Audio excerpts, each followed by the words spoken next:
주 십자가를 지심으로 죄인을 구속하셨으니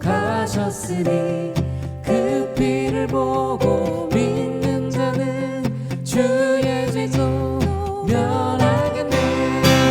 내가 그 피를 유월절 그 양의 피를 볼 때에 내가 널 넘어서 가리라. 흉악한 죄인 괴수라도 예수는 구원하네. 온몸을 피에 담글 때에 주님의 진노 면하겠네. 내가 그 피를 유월절 그 양의 피를 볼 때에 내가 널 넘어서 가리라. 심판할 때에 모든 백성 행한 일대로 보응받네. 주님의 피로 죄 씻으면 주님의 진노 면하겠네. 내가 그 피를 유월절 그 양의 피를 볼 때에 내가 널 넘어서 가리라. 내가 그 피를 유월절 그 양의 피를 볼 때에 내가 널 넘어서 가리라.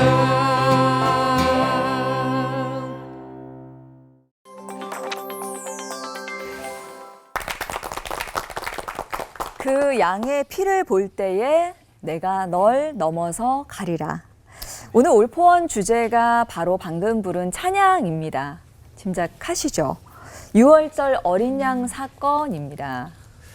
6월절 하면 목사님들이 되게 이렇게 말씀하세요. 패스오버. 6월 달에 있는 어떤 그런 사건 아니라 6월 달에 있는 적이 아니다. 네. 그러니까 넘어간다는 뜻이야. 이렇게 많이 말씀하시죠. 네. 근데 생각할수록 좀 끔찍한 게 문설주에 이 어린 양의 피를 바른 집은 그냥 넘어가고 네. 그렇지 않은 집의 장자들은 다 죽임을 당했잖아요. 맞아요. 그러니까 이 덜덜 떨면서 이 피를 바른 이스라엘 백성들도 얼마나 조마조마했을지. 맞아요. 근데 왜 마다들만요? 마다들도 불쌍하고 어린 양도 불쌍하거든요. 왜 그런 끔찍한 일을 그냥 하나님께서는 내버려 두셨을지 모르겠어요. 그 하나님이 내가 죽이려면 다 죽일 수 있다는 말을 하세요. 전염병 같은 걸 통해서. 근데 마다들만 죽인 것은 하나님이 생명의 주권자, 창조자이심을 각인시킨 거죠. 그러니까 다 죽이지 않은 게 오히려 은혜지. 왜 마다들만 죽였냐 라는 것보다 그 관점으로 보면 어떨까 생각이 돼요. 끔찍하다 그랬죠?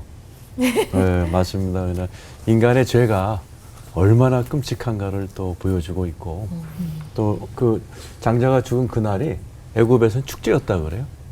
애굽의 신인 아몬 신을 경배하고 가장 즐거워야 될 날에 하나님께서 심판해 버리신 거죠. 진짜 신은 나다. 그걸 선포하는 의미도 있었다고 합니다. 저는 거기에 더해서 예표적인 메시지가 있다. 그러니까 예수님을 통해서 일어날 것을 보시면서 지시하신 하나님의 뜻이 있다 생각합니다.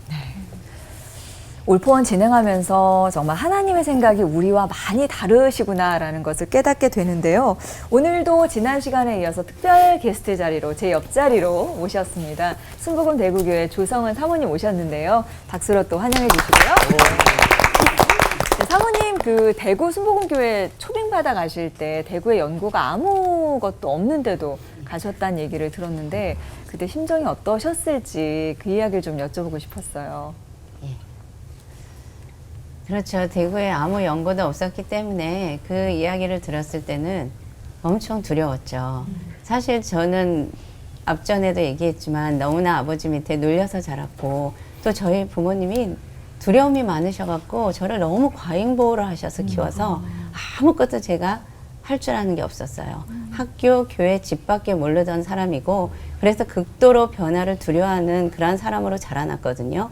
그런데 저에게 재밌는 일화가 하나 있는데 결혼한 신혼초였을 거예요. 저희 목사님이 저에게 은행에 가서 어떤 일을 좀 하고 오라고 심부름을 시킨 게 있었어요. 근데 제가 목사님 앞에서 엉엉 울어버린 거예요. 아마 인출기에서 돈을 찾아오라고 공휴일에 시켰던 것 같은데 제가 인출기에서 돈을 한 번도 찾아본 적이 없는 거예요. 그리고 사람들한테 약간 그런 상처가 있는 사람들이 대인공포가 좀 있어요. 사람들 만나는 게 쉽지 않아서 제가 사람들한테 물어보는 거를 질색하는 사람이었거든요. 그래갖고 그냥 울어버렸던 그런 일이 있었어요. 이럴 정도로 제가 아무것도 할 줄 모르고 변화를 두려웠던 사람인데 연고도 없는 낯선 대구 땅에 갈 수 있었던 것은 그러셨겠다. 오늘 주제처럼 6월절 어린 양 되신 예수님, 네. 그 어린 양이 기도하는 중에 저에게 양의 환상을 보여주셨어요. 청빙을 받고 나서 이제 함께 작전 기도를 시작했어요. 그리고 첫째 날 이제 새벽 기도를 가서 기도를 하는데요. 이게 하나님께로부터 오는 뜻이 맞는지 기도를 하는데 빈들에 목자 없는 양같이 기갈이 들려 쓰러져 있는 양떼들을 보여주시는 거예요. 둘째 날도 또 가서 이 청빙이 하나님 뜻입니까? 기도하면 또 그 장면을 보여주세요. 셋째 날도 기도하니까 또 똑같은 장면을 보여주시는 거예요. 그때 저에게 오는 깨달음이 아 이건 대구로 가는 게 하나님의 뜻이구나. 이런 확신이 오니까요. 두려움이 온데간데 없이 사라져버리고 담대하게 밀려오기 시작했어요. 그래서 제가 정말 이 아브라함이 본토 친척 아비 집을 떠나서 하나님이 지시하신 땅으로 갔더니 열국의 아비인 아브라함이 됐잖아요. 그래서 저도 본토 친척 아비 집을 떠나서 대구 땅으로 갔더니 하나님이 저에게 완전히 새로운 인생, 몰랐던 저 자신을 발견하고 저는 제가 말을 잘한다는 것도 몰랐어요. 정말 저는 항상 주변 말이 없고 뻗어는 보리자루 같은 사람으로 여겨졌는데 대구 땅에 오기 전까지는 골방 기도만 했던 사람이지 별로 바깥 활동 한 번 안 했던 사람이 교회에 와서 어머니 기도회를 하고 말씀을 전하고 사람들 기도회를 2시간씩 인도하고 또 마더와이즈를 하고 양육을 하고 이거 제사전에 있을 수 없는 일인데 저를 발견시켜 주신 거예요. 그동안 읽었던 책들, 묵상했던 말씀들, 경험했던 인생의 사건들 이것들이 다 버무려져서 대구 땅에 가서 완전히 새로운 저로 하나님이 저를 탄생시켜 주셔서 어떻게 보면 사례가 살아가 된 것처럼 저 또한 대구 땅에 가서 진짜 하나님이 저에게 원하셨던 모습을 찾게 하셨고 또 지금 이렇게 놀랍게 방송 출연을 하는 기적을 일으켜 주셨습니다. 울포원의 오늘 특별 게스트로서 역할을 톡톡히 해주실 걸로 믿고요. 이스라엘 역사 가운데서 그 어느 것과도 견질 수 없는 출애굽과 연결된 사건입니다. 6월절 사건의 의미를 함께 알아볼 텐데요. 김윤희 목사님 설교부터 청해 듣도록 하겠습니다.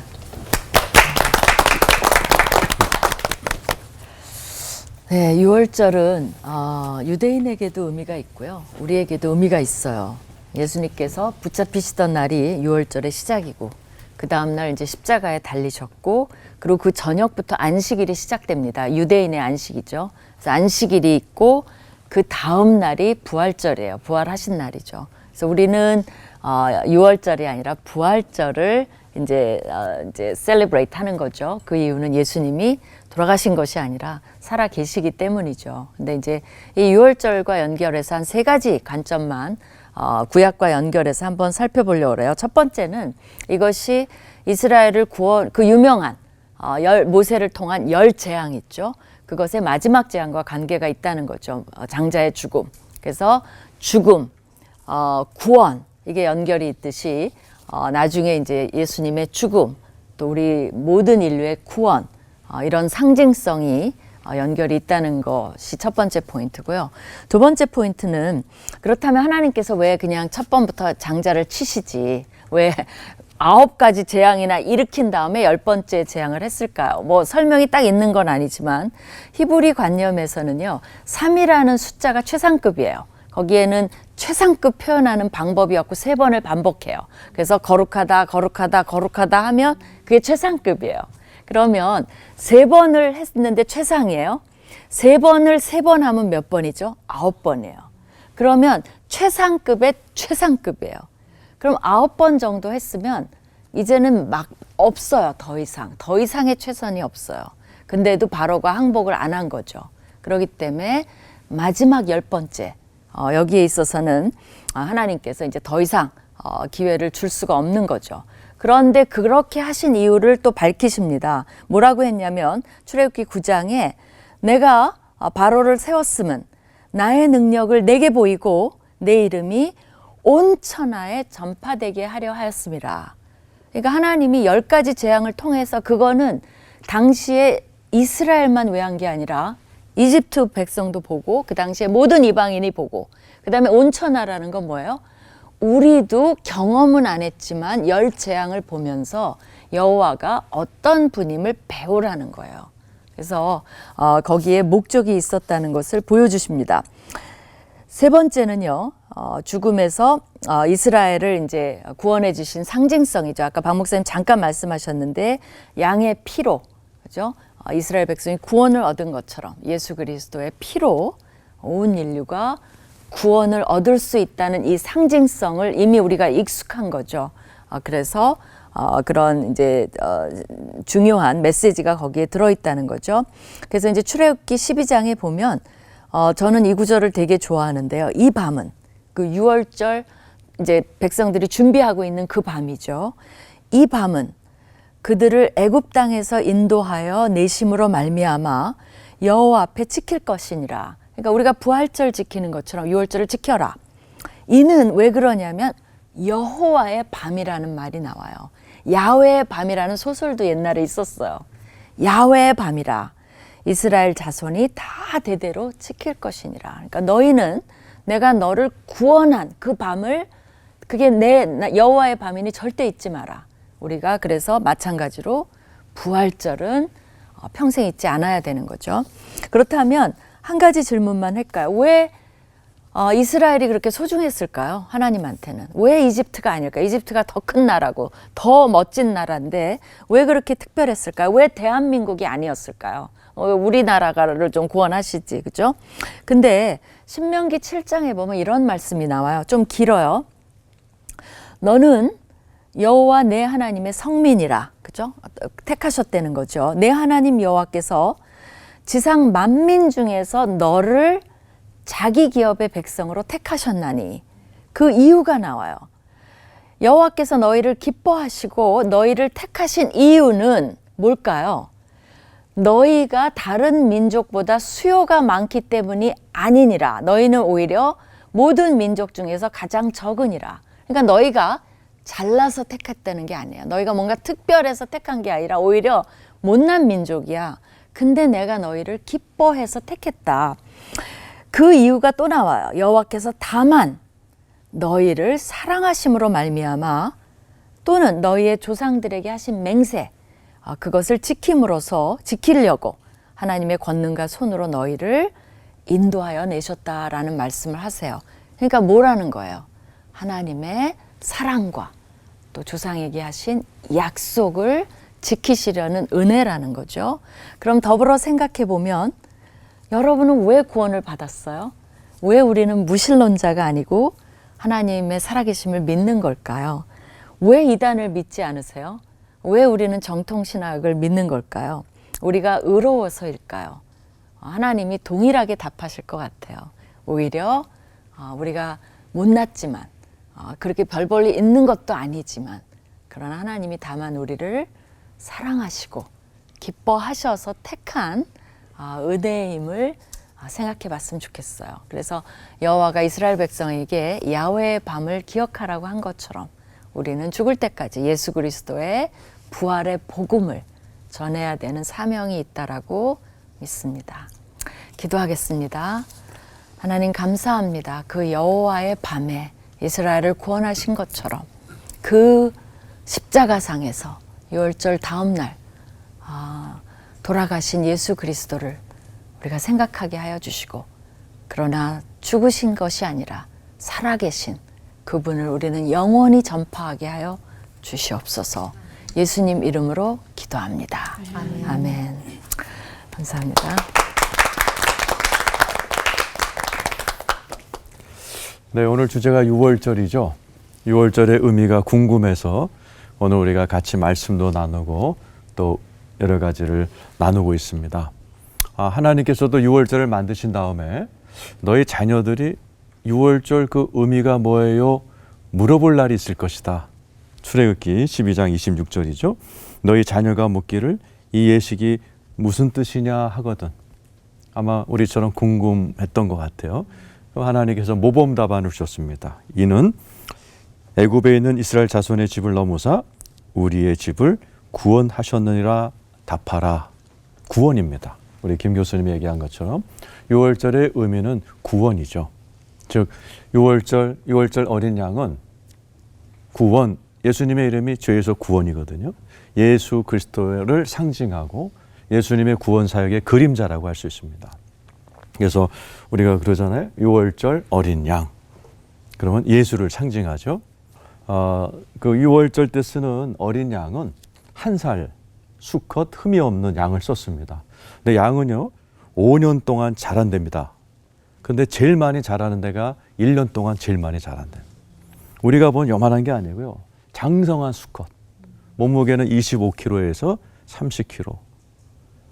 이런 장성한 어린 양을 유월절 어린 양 예수라고 표현하는 거죠. 그래서 예수님과 어린 양은 유월절 어린 양은 이 유사점이 맞습니다. 그 유대인들이 유월절 어린 양을 제물로 잡을 때는 나흘 전에 선택합니다. 그래서 나흘 전에 우리에 가둬놓고 이제 그 제물로 선택된 어린 양이 나흘 동안 운댑니다. 한번 유월절 치르는데 요즘에도 25만 마리가 필요하다는 거죠. 온 예루살렘이 어린 양의 소리로 막 진동하면서 사람들이 유월절이 왔나 보다. 그리고 나흘 동안 뭐 하죠? 흠이 없나를 보는 겁니다.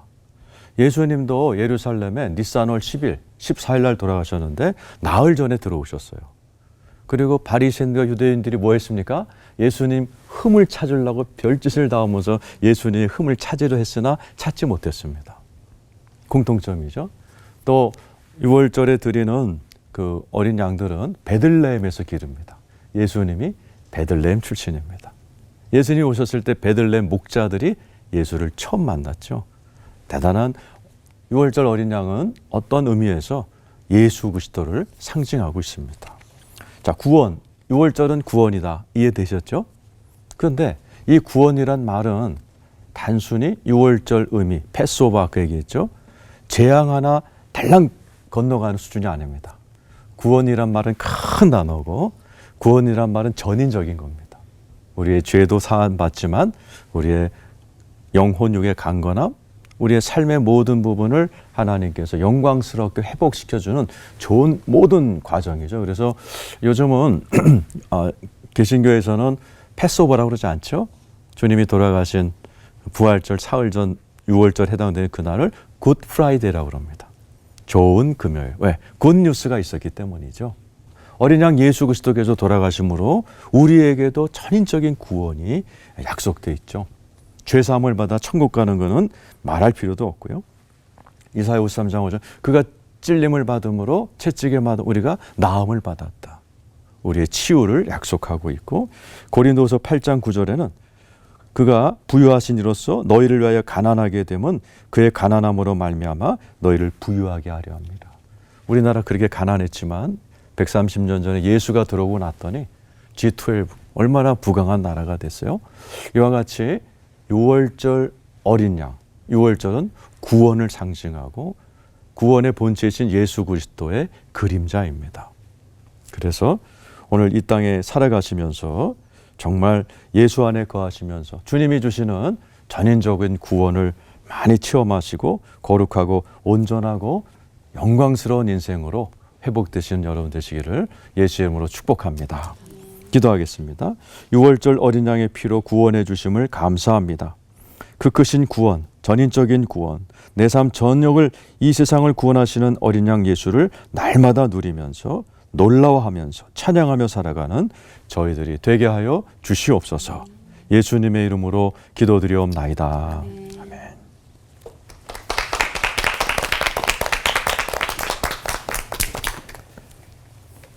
제일 처음 유월절 아까 우리 김 교수님 얘기를 했고 김 목사님 얘기를 했고 그 다음에 또 이 목사님이 어떻게 그런 것들이 이 성경 전체에 나와 있나 어떤 영향을 미쳤나 걸 우리가 봤습니다. 근데 저는 한번 그런 질문을 던져보고 싶어요. 특이한 것 하나가 있습니다. 왜냐하면 예수님 당시에도 유월절 식사를 하셨거든요. 사람들이 가끔가다 그런 질문해요. 예수님이 제자들하고 하신 최후의 만찬이 유월절 만찬이었냐 아니냐. 사실 공간복음을 보면 명확하게 그게 유월절 만찬이에요. 근데 요한복음 아닌 것 같아요. 그래서 사람들이 둘이 다르다 그러면서 막 다양한 질문을 던지는데 사실 동일하다고 보는 게 맞습니다. 그리고 설명이 다 가능해요. 제가 공부를 해보니까. 그래서 저는 일단 전제를 해서 동일하다. 예수님께서 제자들하고 드신 최후의 만찬이 유월절 만찬이었다라는 전제 속에서 한번 살펴보세요. 왜냐하면 자녀들한테 가르치면서도 아이들한테 유월절 왜 지내요? 그러면은 상징이 뭐였냐 하면은 바로 그 무교봉 같은 걸 먹으면서 쓴나물을 먹으면서 옛날에 그때 아픔, 노예 시절의 아픔을 기억하면서 어떻게 하나님께서 우리를 구원했나를 갖다가 하는 그런 할렐루야가 나오는 그런 때거든요. 근데 예수님하고 제자들하고 이렇게 하신 대화를 보면은 한 가지가 분명해요. 뭐냐면 예수님께서 새로운 의미를 더하셨다. 우리가 잘 알다시피 이것은 내 몸이다. 또 이것은 내 피다. 얘기를 하는데 가장 중요한 게 뭐냐면 유월절의 핵심이 누굽니까? 지금 어린 양이어야 되는데 어린 양을 드셨다는 얘기가 안 나와요. 그러니까 어린 양이 없는 거예요. 왜 그랬을까요? 바로 예수님이 어린 양이시죠. 물론 그 당시에 어린 양이 드셨다 안 드셨다 그건 사실 모르죠. 근데 중요한 건 뭐냐면 성경 속에서 바로 예수님이 어린 양이다라고 하는 거를 분명히 부각을 시키고 있다. 그렇다면 어린 양이라는 데 한번 초점을 맞춰보면서 성경의 가장 끝에 있는 책, 무슨 책입니까? 요한계시록을 한번 잠깐 보시죠. 왜냐면 요한계시록을 보면은 잘 안 다뤄져요, 어린 양이. 근데 어린 양이라는 단어가 요한계시록에서 가장 중요한 단어 중에 한 단어예요. 5장을 보시면 이런 표현이 나옵니다. 장로 중에 한 사람이 내게 말하되 울지 마라. 유대 지파의 사자 다윗의 뿌리가 이겼으니 그 두루마리와 그 일곱인을 떼시리라 하더라. 내가 또 보니 보좌와 네 생물과 장로들 사이에 한 어린 양이 서 있는데 일찍이 죽임을 당한 것 같더라. 그에게 7뿔과 7눈이 있으니 이 눈들은 온 땅에 보내심을 받은 하나님의 7 영이더라. 그 어린 양이 나아가서 보좌에 앉으신 이의 오른손에서 두루마리를 취하시니라. 여기 보면은 우리가 여러 가지를 볼 수 있지만 최소한 3가지를 볼 수가 있어요. 한 가지는 뭐냐면은 여기에 예수님을 어린 양이라고 묘사하고 있는데 우리는 어린 양 하면 단순히 이사야서 53장에 나와 있는 그 도수장에 끌려가는 잠잠한 양 그것만을 생각하는데 여긴 뭐라고 돼 있어요? 유다 지파의 사자. 죽임을 당한 것 같은 어린 양. 그 어린 양도 어떻게 돼 있습니까? 7뿔을 가지고 있고 7눈을 가지고 있어요. 7이라고 하는 거는 온전함을 상징해요. 온전한 능력. 그 다음에 모든 것을 알 수 있는 그런 눈. 그렇게 묘사가 돼 있어요. 사실은 굉장히 역설적입니다. 가장 약한 동물인 어린 양. 그러나 가장 무서운 맹수인 사자를 통해서 하나님이시면서 동시에 인간이신 예수님을 그려주고 있다는 거예요. 그 다음에 두 번째 또 하나 우리가 봐야 될 건 뭡니까? 이겼다라고 하는 과거형으로 나와 있어요. 이미 이기셨다. 우리는 알고 있습니다. 언제 이기셨습니까? 바로 십자가에 죽임을 당한 것 같다라고 하는 말씀이 나옵니다. 근데 당하셨다가 살아나셨기 때문에 이미 이겼다라고 하는 표현이 나옵니다. 계시록에서 가장 중요한 동사 중에 하나가 이기는 자가 되어야 된다는 거예요. 근데 이미 그분이 이기셨다.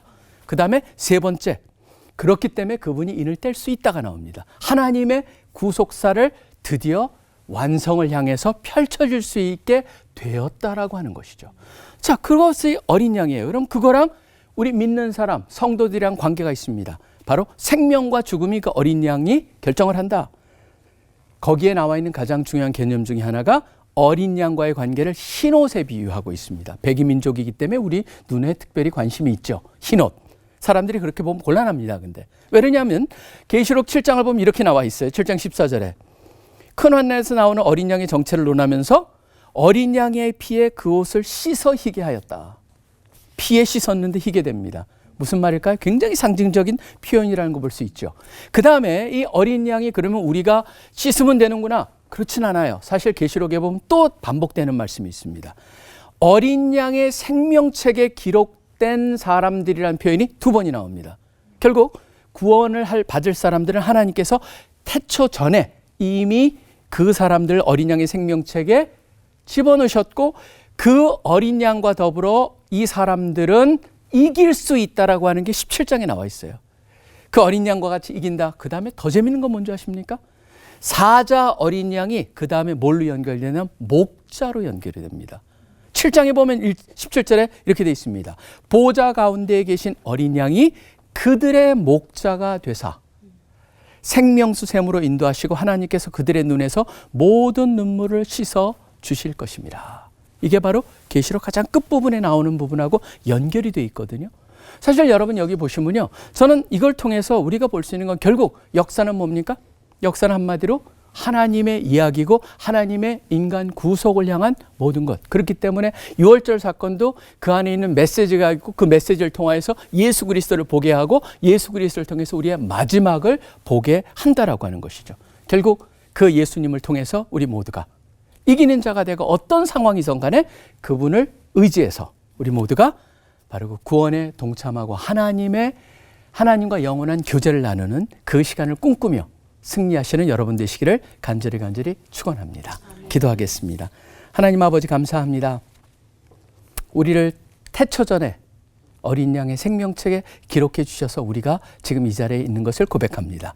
늘 주님의 그 주권, 그것을 감사하면서 또 주님이 우리의 삶을 통해서 이 땅에서 예수 그리스도를 본받아 예수님과 함께 어린 양과 함께 맡겨주신 일을 하면서 이길 수 있다라고 하는 그러한 주신 사명과 소명을 생각하면서 사는 우리들 되게 하여 주시고 궁극적으로 어린 양이 우리의 목자가 돼서 함께하는 그 순간을 그 영원한 주님과의 교제를 그리면서 우리가 어려운 일도 이기면서 또 극복하며 살아가는 우리 모두 되게 하여 주시옵소서.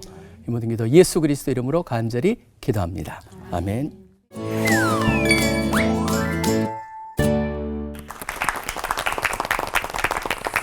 우리가 알릴 것은 유월절이 아니라 유월절의 어린 양, 예수 그리스도, 부활하신 예수 그리스도 그분이시다. 그분께서 이미 이기셨기 때문에 유월절의 어린 양 사건은 이스라엘 백성만의 사건이 아니라 우리 온 인류의 구원의 사건이네요. 지금도 이제 유월절에 오면 무교병을 먹으면서 그 신앙의 관습을 계속 지켜간다는 거는 신앙인으로서 조금 부러운 면도 있는 것 같은데, 근데 안타까운 거는 정작 예수 그리스도를 존재를 믿지 않는다는 것, 그건 좀 아이러니한 것 같아요. 그래서 묻지 않을 수 없습니다. 패스오버로도 넘지 못한 유월절의 깊은 뜻을 제대로 알기 위해 드리는 질문 질문 타임. 아이러니 있네요, 제가. 먼저 김윤희 목사님께 질문 드리겠습니다. 김윤희 목사님, 그 밤이요, 출애굽할 때 그 유월절 밤에 하나님께서 이스라엘에게 명하신 것, 거기에 무슨 의미가 담겨져 있는지, 또 그 유명한 이삭의 번제 사건에 등장하는 순양도 유월절 어린 양과 관계가 있는지 궁금합니다. 이것도 두 가지 질문이네요. 네. 아까 이제 이미 다 나오고 여러분이 사실 굉장히 많이 아세요. 성경들을 많이 읽으시기 때문에. 그러니까 이제 그 10일 날 1월 10일이 되는 거죠. 10일 날 이제 양을 이제 마크를 해놓고 14일 날 이제 그거 이제 순전한가 이런 걸 봐서 14일 날 저녁에 잡는데 식구 수대로 하되 식구가 적은 데는 이웃과 해라. 그럼 양 한 마리 먹는데 한 10명쯤으로 계산을 해요. 대부분이.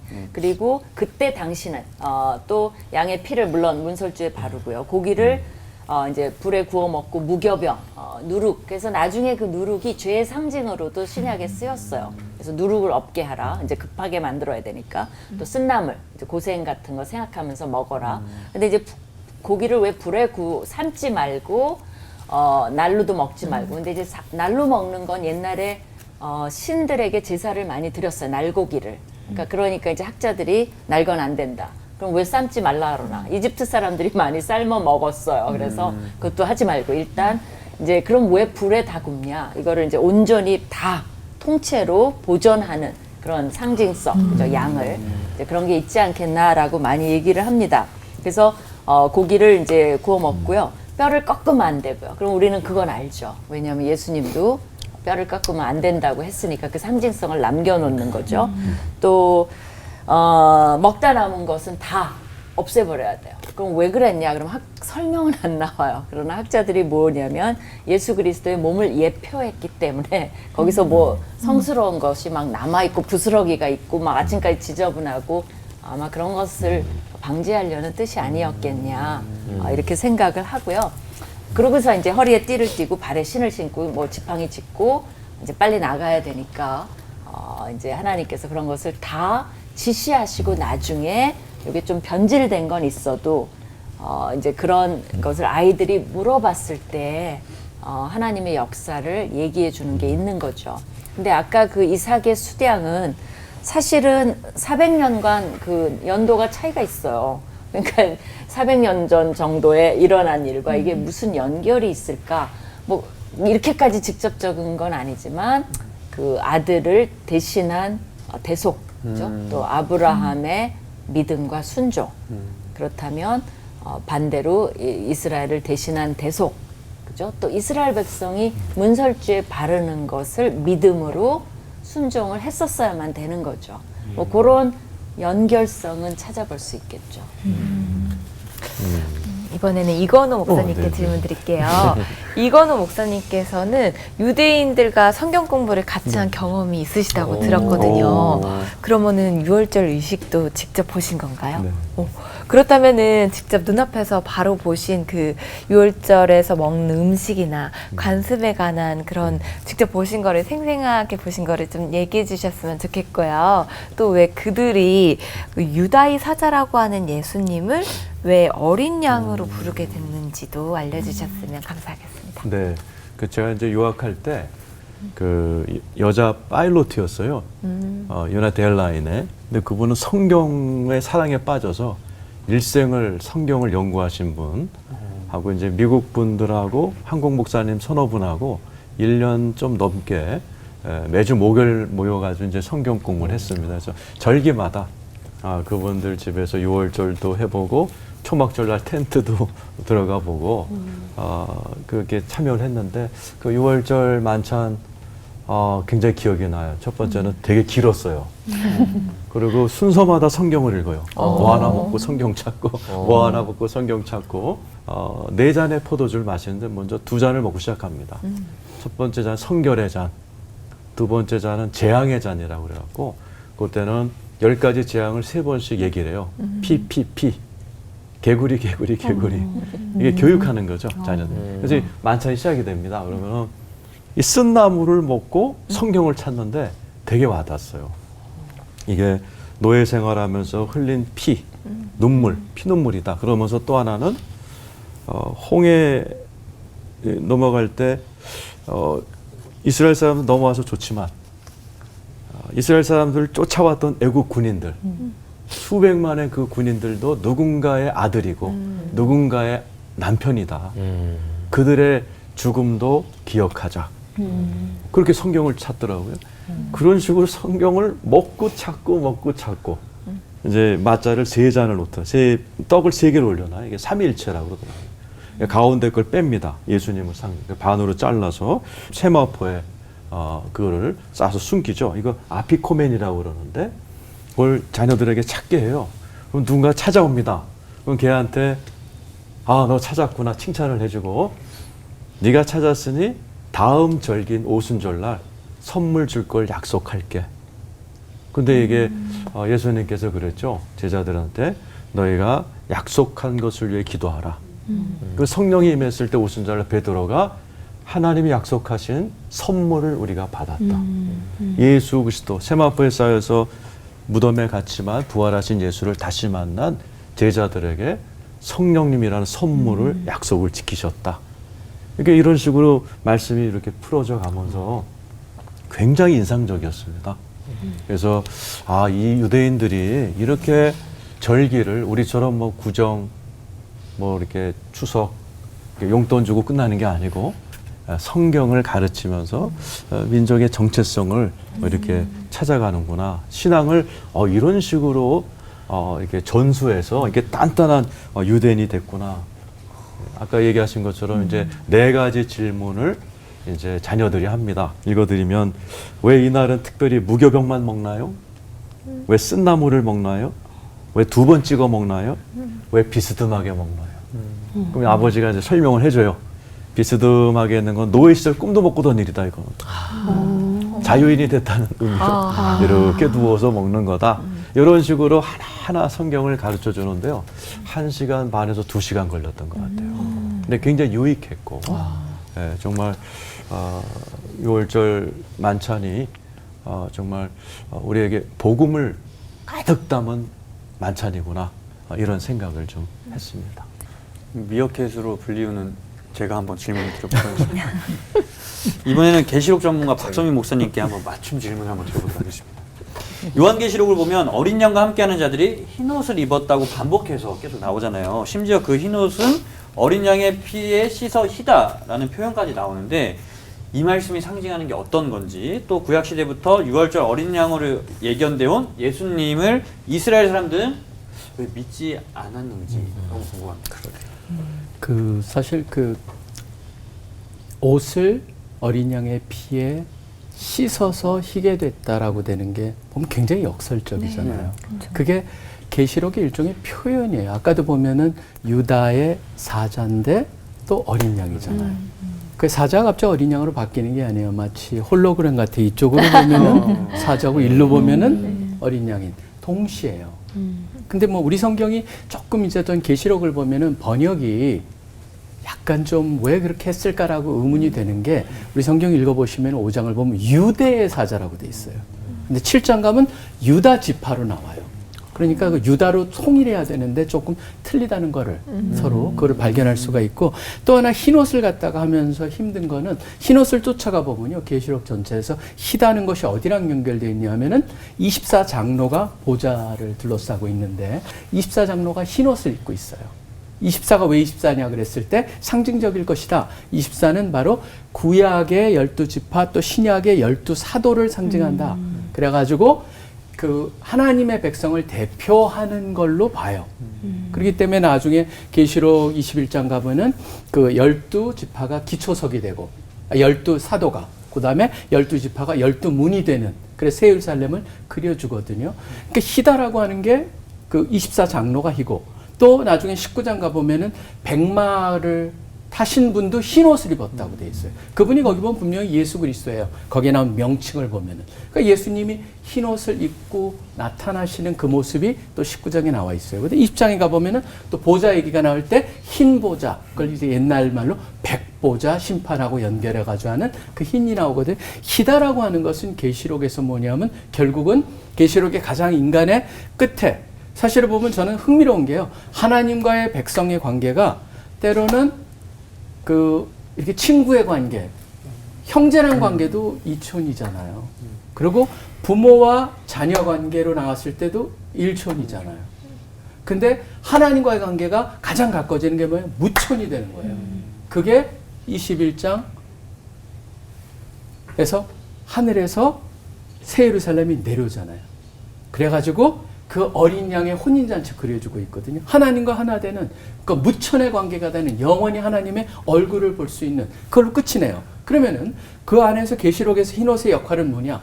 바로 그러한 하나님의 얼굴을 볼 수 있는 그런 특별한 관계 속을 가질 수 있는 사람은 흰옷을 입은 사람. 흰옷은 바로 어린 양의 피에 옷을 씻은, 결국 예수 그리스도의 관계성 속에서, 아까도 잠깐 언급했듯이 설교 주간에 그 어린 양의 생명책의 이름이 기록된 사람들만 그 일이 가능해요. 그러니까 하나님의 주권, 그렇지만 인간의 또 책임이 두 개가 거기에 중복이 되면서 계시록은 끌려가죠. 바로 그걸 향해서 저는 흰옷이라고 생각하고, 그 다음에 그렇다면 왜 그런 예수님을 왜 안 믿을까? 사실 그거는요, 사도 바울이 제일 고민했던 문제예요. 사도 바울이 그렇기 때문에 하려를 하죠. 복음을 쭉 끌고 가다가 보니까 궁극적으로는 왜 이렇게 그 예수님이 구약에서 약속하신 그 예수님을 자기가 전하는데 왜 자기 동족은 안 믿을까? 그러면서 9장, 10장, 11장을 풀어가거든요.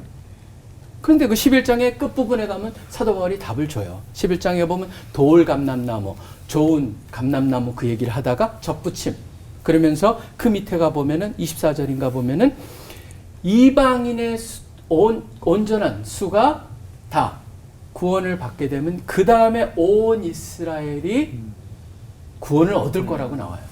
그러니까 지금 이거는 왜 그들이 예수님을 못 받냐 하면 그들의 틀이 있어요. 그 틀 안에 갇혀 있는데 어느 순간에 하나님께서 그 틀을 걷어내시고 그들로 하여금 예수님을 볼 수 있는 기회가 온다. 저는 이제 그렇게 볼 수 있도록 그 말씀이 하고 있고 그때까지는 그들은 예수님을 그냥 단순한 유대인의 한 사람으로 보겠죠. 그런 특별한 예언자 정도까지도 인정할 수 있겠지만 우리가 생각하는 구세주고 메시아로는 보지 않을 것이다. 바로 그런 이유가 있을 것이다 생각을 합니다. 6월절 어린 양의 죽음 덕에 이스라엘 백성은 430년의 그 지긋지긋한 노예 생활을 청산하고 나올 수 있었던 해방의 사건이었고 또 전 인류에게는 구원의 사건으로 지금 얘기를 나누고 있는데요. 6월절의 사건을 이렇게 오늘 얘기를 듣고 계신데 사모님께도 질문을 하나 드리고 싶어요. 혹시 그 어린 양 예수님의 은혜로 인생에서 이런 그 해방의 경험을 하신 적이 있으시다면 좀 나눠주시죠. 예. 저희 집은 저희 아버지가 절대 군주셨어요. 애굽의 바로왕처럼요. 예, 그래서 저는 자라오면서 우리 집은 작은 북한이다. 예, 저 이북에 있는 북한만이 아니라 우리 집 자체가 또 하나의 북한이라는 생각을 하면서 살아왔어요. 자기 주장, 내 의견 이런 거는 펼칠 수가 없는 정말로 절대적으로 걱정만 해야 되는 그러한 집안이었고 아버지 말씀 자체가 법이었어요. 팥으로 메주를 쓴다 하면 네 해야 돼요. 그렇지 않으면 온 집안이 난리가 났어요. 그러니까 집안이 평안하려면 아닌 것도 내라고 우선은 해야 돼요. 그런 상황 속에서 노예와 같은 정말 억눌린 삶을 그렇게 살아오다가 24살이 되던 1월에 제가 서대문 순복음교회를 다녔거든요. 그때 교회에서 새해만 되면 신년 축복 대성회라는 것을 했어요. 그 해에도 기도원에서 축복 성회를 하신다 그래서 온 성도들과 또 청년부들이 다 함께 기도를 새해로 맞이하자 그래서 참여를 했는데 옆에 친구들은 뭐 은혜를 받고 난리들이 났어요. 근데 저는 냉랭하면서 기도도 하나도 되지가 않는 거예요. 그 당시 우리 청년부 전도사님이 이거는 목사님이셨어요. 예, 제가 5년 동안 제자였다 그랬잖아요. 그래갖고 제가 너무 답답해서 전도사님한테 가서 전도사님 나도 쟤네들 같이 성령 충만 은혜가 너무 받고 싶은데 기도가 안 된다고 좀 도와달라고 막 그랬더니 제 후배 자매하고 저를 데리고 교회에 기도굴이 있었거든요. 거기로 데리고 가시더니 안수 기도를 해주셨어요. 그 당시 제 마음이 모든 사람이 저를 버린 것 같고 마치 허허벌판에 저 혼자 서 있는 것처럼 너무 외롭고 버림받은 느낌 가운데 있는 심정이었는데 안수 기도를 받고 기도를 하는데 주님이 저를 찾아오신 거예요. 정말 아무도 없이 저 혼자 버려진 것 같은 저에게 다가오셔서 저를 안아주시고 그때 결정적으로 갈라디아서 3장 13절 말씀을 주셨어요. 그리스도께서 우리를 저주에서 속량하시고 율법의 저주에서 우리를 속량하셨으니 기록된 바 나무에 달린 자마다 다 율법 아래 있는 자라 저주 아래 있는 자라 이 말씀을 주셨는데 이 말씀을 들으면서 저에게 깨달아지는 것이 노예와 같이 묶여있던 나의 삶에 이렇게 어린 양 예수 그리스도가 십자가에 달려 돌아가심으로써 나의 이 모든 인생의 이러한 저주와 묶임들이 이제는 끊어지고 나는 이제 해방되고 자유하게 될 것이라는 그런 소망이 저한테 이 말씀을 주시는 순간 확 왔어요. 이제 이 노예 같은 삶이 해방될 것이다. 그리고 그해 12월에 결혼을 했습니다.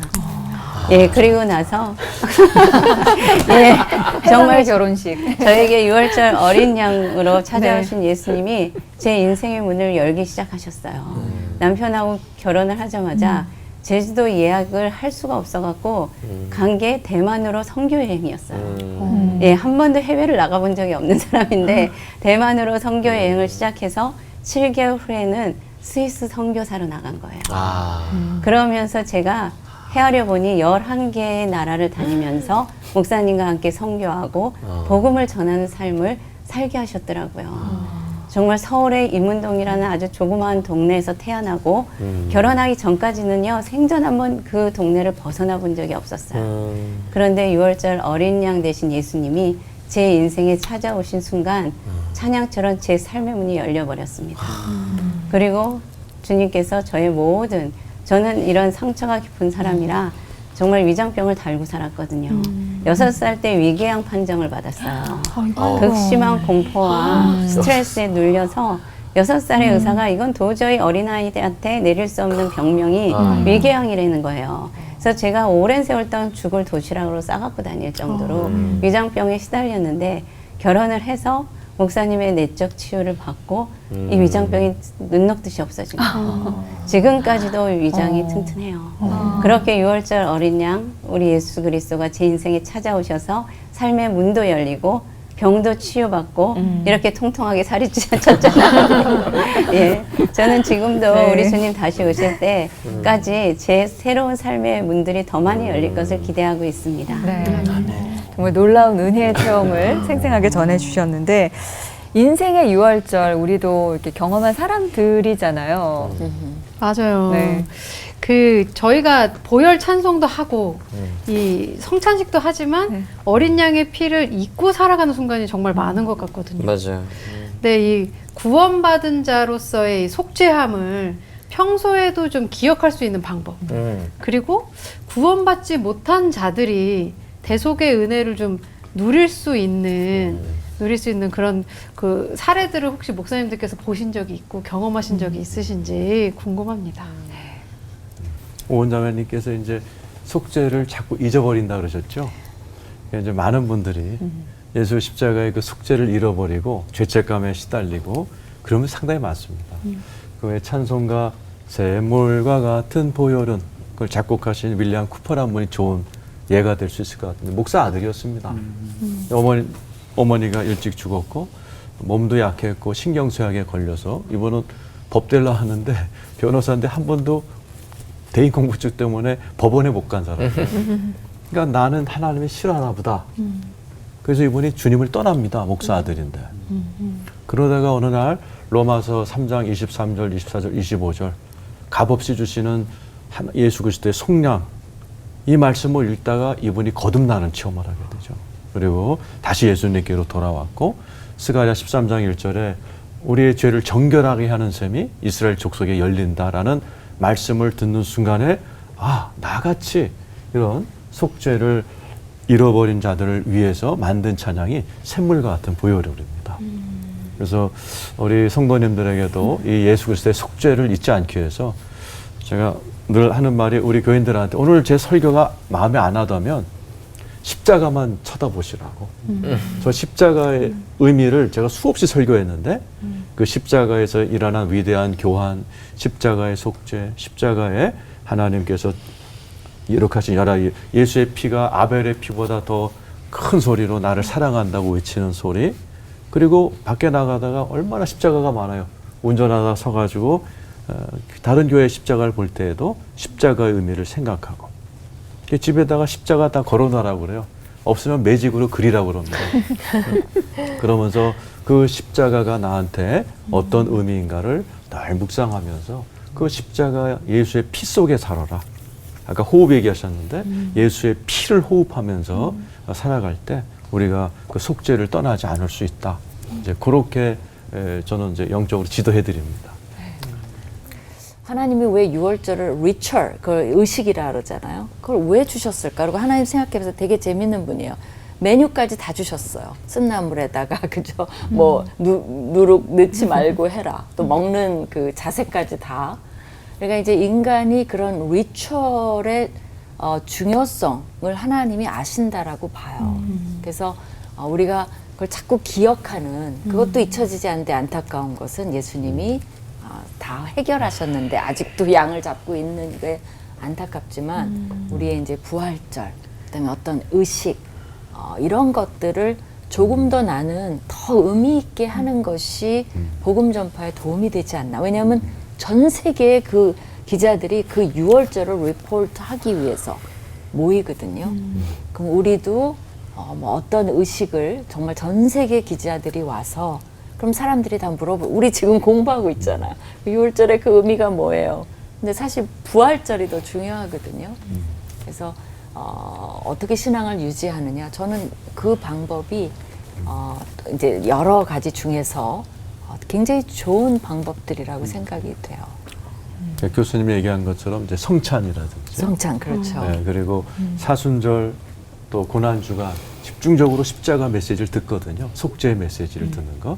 이런 것들을 더 성도들에게 강조하는 게 굉장히 중요한 것 같아요. 그렇죠. 네. 백합화 있고 막 이런 것들이 중요한 것 같아요. 어린 양의 붉은 피로 우리의 죄가 희게 되고 또 영원한 구원의 은혜를 누리는 그 모두의 은혜가 있기를 바라면서 오늘 시간 함께 했는데요.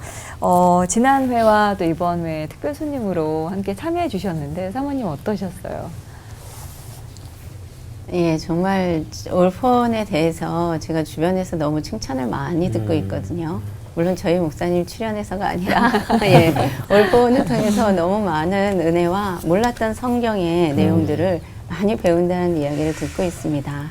그런데 이렇게 귀한 이 프로그램에 제가 설 수 있다는 것이 하나님께 너무 감사드리고 정말 가문의 영광인 것 같습니다. 예, 너무 좋은 추억을 가지고 돌아가는 것 같고요. 제가 정말 이 올폰을 보면서 기도하는 것은 우리 한국 교계를 이끌어 가시는 너무 귀하신 강사분들이 주옥 같은 말씀을 생명의 강물처럼 이것을 통해서 한국과 열방 가운데 흘러가게 해주셔서 정말 물이 바다를 덮은 같이 여호와를 아는 그 영광이 온 땅에 가득하는 데 우리 올폰이 귀한 통로로 사용되시기를 주님의 이름으로 축복하면서 함께 그렇게 되도록 기도하겠습니다. 아멘. 감사합니다. 덕담까지 해주시니까 정말 감사하네요. 오늘 만남 어젯밤에 네. 이 멘트를 외우신 것 같아요. 네. 어떻게 하셨을까? 네. 준비를 하셨어. 너무 잘. 네, 오늘 너무 저희도 사모님과의 만남 계속해서 기억하겠고요. 자, 올포원 특별 손님 주성은 사모님께 다시 한번. 자, 이제 받은 은혜를 한마디씩 정리하면서 마칠 텐데요. 6월절 어린 양 사건은 나에게 우리에게 한마디로 네모다. 어디부터 할까요? 박성명 목사님부터. 네, 저는 간단히 하나님의 사랑과 계획의 표현이다. 저는 굿뉴스다. 굿뉴스다. 네, 그냥 단순히 재앙을 넘어가는 게 아니라 굿뉴스를 우리에게 전해주는 사건이다. 저는 6월절 어린 양 사건은 나에게 여호와의 신비이다. 신비다. 네. 사모님은 어떤 은혜 받으셨어요? 예, 6월절 어린 양 사건은 저에게 인생의 새로운 문이다. 문이다. 네. 자, 오늘 끝인사는 어린 양의 놀라운 은혜를 아는 사람들답게 외치면서 마치도록 하죠. 네. 세상 죄를 뛰어넘는 구원의 패스오버로 하나 되는 시간 올포 원!